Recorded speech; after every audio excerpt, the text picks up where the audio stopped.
şad günün mübarək.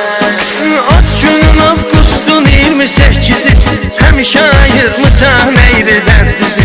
Piristufunu mirdə qoymusan izi, 5 dünyada qazandın hörmət.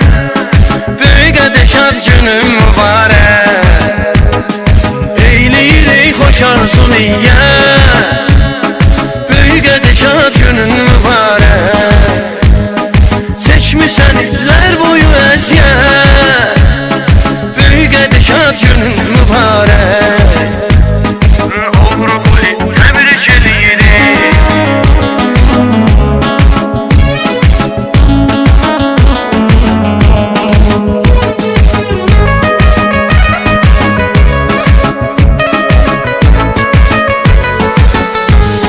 Yaxşı oğulların yoxdur məscəni, həmişə ayırmısınız dostu düşməni.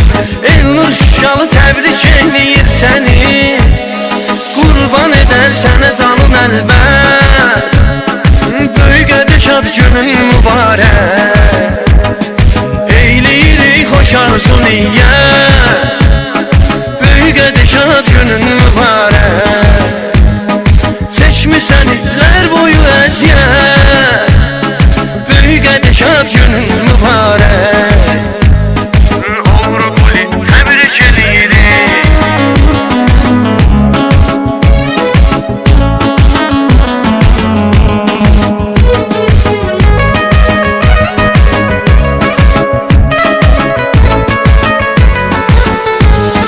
Səndən edək söhbəti ad günündə, o günə alaq dəvəti ad günündə.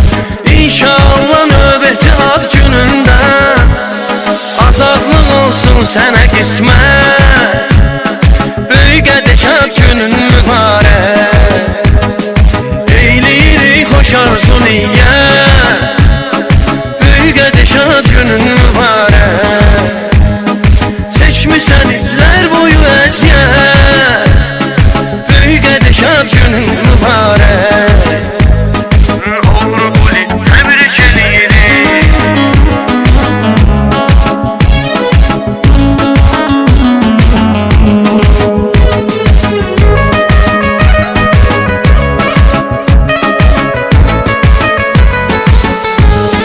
Təbrik edək dostları, yoldaşları, tanımışıq Elnur kimi sirdaşları, heç vaxt Namiq kimi qardaşları. Görməyək azadlığa həsrət, böyük şad günün mübarək. Eyləyirik xoş arzu niyyət, böyük şad günün mübarək.